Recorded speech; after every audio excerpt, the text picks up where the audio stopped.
अतिशय आनंद झाला की कवी हनुमंत चांदगुडे सर त्यांची कविता मी जवळपास एका पिढीला शिकवलेली आहे, तर आपण टाळ्या वाजवून आधी सरांचं स्वागत करूया। नमस्कार, मी संजय शिंदे, अष्टगंध बुक स्टॉल अखिल भारतीय मराठी साहित्य संमेलनच्या इथून तुमच्याशी संवाद साधतोय।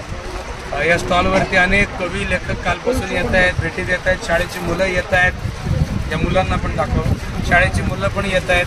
आणि आज एक अचानक सुखद धक्का मला असा मिळाला की ज्यांची कविता मी पाठ्यपुस्तकातून माझ्या विद्यार्थ्यांना शिकवतो आणि या सगळ्या मुलांनी ती शिकलेली आहे, ते आळाशी अत्यंत गाजलेल्या कवितेचे कवी हनुमंत चांदगुडे सर हे अचानक माझ्या स्टॉलवरती आले। त्यांनी मला भेट दिली, पुस्तकं पाहिली आणि आमचा परिचय झाला आणि मला अतिशय आनंद झाला की कवी हनुमंत चांदगुडे सर त्यांची कविता मी जवळपास एका पिढीला शिकवलेली आहे, तर आपण टाळ्या वाजवून आधी सरांचं स्वागत करूया। म्हणून मी सरांना विनंती केली की आज या अष्टगंधाच्या स्टॉलवर सरांनी ती कविता म्हणावी आणि या निमित्ताने योगायोग आम्ही दोघं एकमेकांशी बोलत असताना 8वीची मुलं, बाळांनो शाळेचं नाव काय?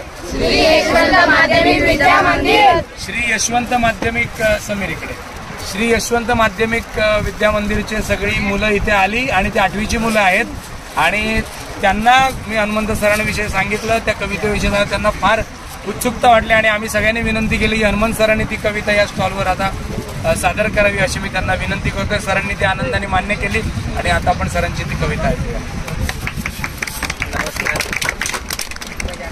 आळाशी ही ज्वारीच्या पेरणीपासून ते काढणीपर्यंतचा प्रवास नाही, तर त्या शेतकऱ्याच्या कष्टकऱ्याच्या दारामध्ये जन्माला आलेल्या मुलाच्या जन्मापासून ते मृत्यूपर्यंत नव्हे, मृत्यूनंतर पर्यंतचा प्रवास जो आहे ती आळाशी कविता आहे।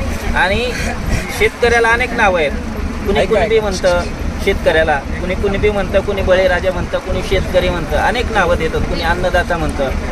पण मी कवितेची सुरुवात करत असताना कुणबी, बळीराजा, शेतकरी, अन्नदाता हे न म्हणता काय म्हटलं माहिती आहे?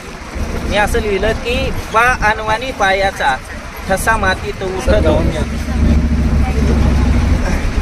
बा अनवानी पायाचा ठसा मातीत उठतो, भाळा वरल्या घामाचा पाना नभाला फुटतो, नभ पाणी पाणी होतो, माती चिखल होतीया, कुणब्याच्या जीवनाची मग उकल होतीया, भेगाळल्या भुईकडं बाप पाहून फाटतो, भाळा वरल्या घामाचा पाना नभाला फुटतो, हाता पायाला चिखल बाप घामामध्ये ओला, म्हणजे हाताला पायाला चिखल आहे, चिखल पण ओला असतो आणि घाम पण ओला असतो, बरोबर ना?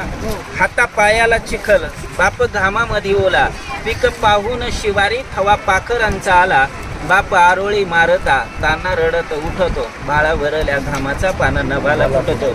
आणि अनेक जण मला विचारतात की महाराष्ट्रात एवढे सगळे कवी आहेत, मग तुमचीच कविता पाठ्यपुस्तकात आली कशी? तुमचीच कविता 8वीला कशी आली?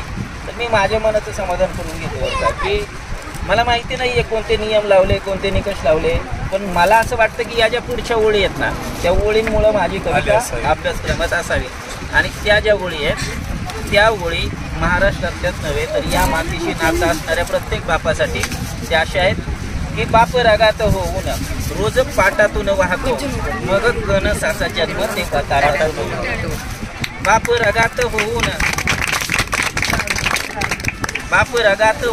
रोज पाटातून वाहतो, मग कणसाचा जन्म तेव्हा ताटातून होतो, दाणे कणसाला येता बाप हुरडा वाटतो, भाळा भरल्या घामाचा पाना नभाला फुटतो। आणि कवितेत शेवट असा आहे, येता भरात जोंधळा बाप काढणी करतो, स्वतः राहून उपाशी पोट जगाचं। तुम्हाला माहिती आहे ना बाप उपाशी आहे, शेतकरी आत्महत्या करतात ना, त्यांनी करू नयेत म्हणून शासनाला इथल्या व्यवस्थेला जाब विचारलाय, येता भरात जोंधळा बाप काढणी करतो, स्वतः राहून उपाशी पोट जगाचं भरतो, जातो आळाशी होऊन तरी आळा का तुटतो, भाळावरल्या घामाचा पाना नभाला।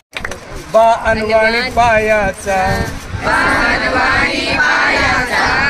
ठसा मातीत उठतो,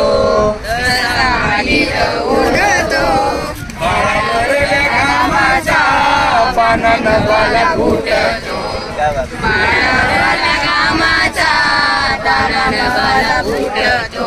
बा अनवाणी पायाचा